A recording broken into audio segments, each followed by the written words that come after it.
Built upon industrial roots, many still view Pittsburgh as a smoky, polluted city. While great advancements in air quality have been made, there is still a huge problem on the ground level. Vacant lots and blighted property take away from the character and the beauty of the Steel City. GTEC Strategies, which stands for Grow Through Energy and Community Health, is a local nonprofit organization committed to turning environmental liabilities into economic development opportunities.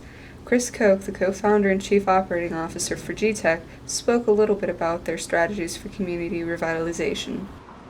Our transitional strategy creates jobs, produces a biofuel, phytoremediates by the sunflowers suck up contaminants like lead from the soil, and reduces blight. A lot of these lots are not taken care of. There's no future goal as to what the sites might be.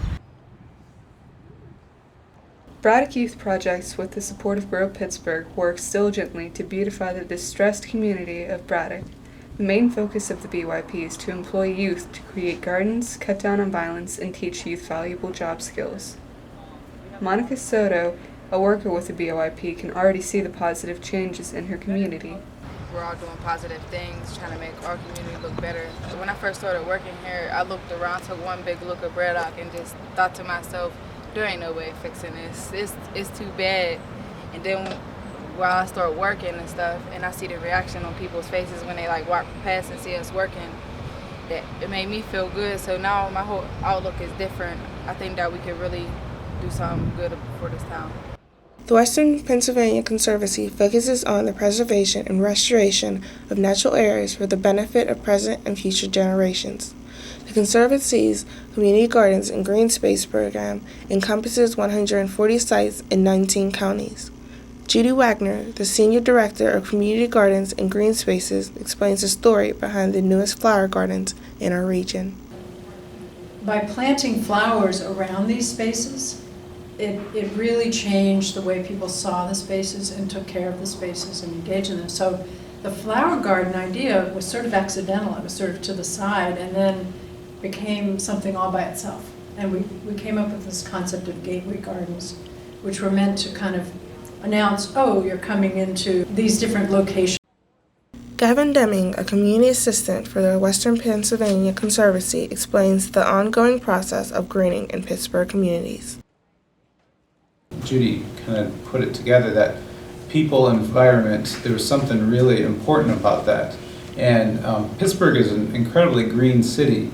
On the street level, it's greatly improving, but we look at like Mount Washington from downtown, and it's incredibly green.